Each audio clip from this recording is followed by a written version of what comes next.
Menimbang bahwa oleh karena telah terjadi perubahan struktur lembaga negara dalam konstitusi hasil perubahan inkasu Undang-Undang Dasar NRI tahun 1945 dan TAP MPR nomor 3 1978 yang menjadi salah satu dasar hukum pembentukan Undang-Undang 12 1980 telah dinyatakan tidak berlaku dan secara faktual sebagian materinya tidak lagi sesuai dengan perkembangan pengaturan hak keuangan atau hak administratif pimpinan dan anggota lembaga negara.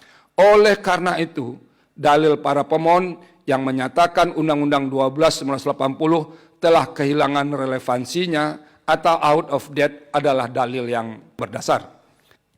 Berdasarkan pertimbangan hukum tersebut di atas, oleh karena secara faktual Undang-Undang 12 1980 tidak relevan lagi untuk dipertahankan, menurut Mahkamah penting dibentuk undang-undang baru yang dapat mengakomodir kebutuhan pengaturan hak keuangan atau administratif pimpinan atau anggota lembaga negara. Dalam hal ini, menurut Mahkamah, waktu paling lama 2 tahun dinilai cukup untuk membentuk undang-undang dimaksud sejak putusan aku diucapkan dalam sidang pleno terbuka untuk umum.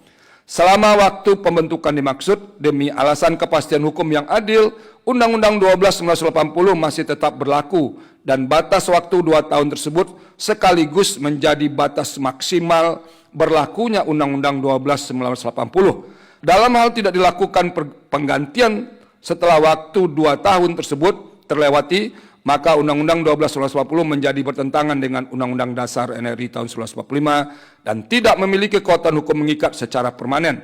Untuk itu, dalam membentuk undang-undang baru, pembentuk undang-undang perlu memperhatikan dan mempertimbangkan hal-hal sebagai berikut. Pengaturan besaran dan mekanisme harus tetap mempertimbangkan prinsip proporsionalitas yang berkeadilan dan akuntabilitas serta memerhatikan kondisi sosial ekonomi masyarakat Indonesia.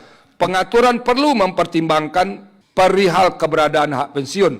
Apakah akan terus dipertahankan atau mencari model lain berupa uang kehormatan yang cukup dilakukan sekali saja setelah masa jabatan berakhir.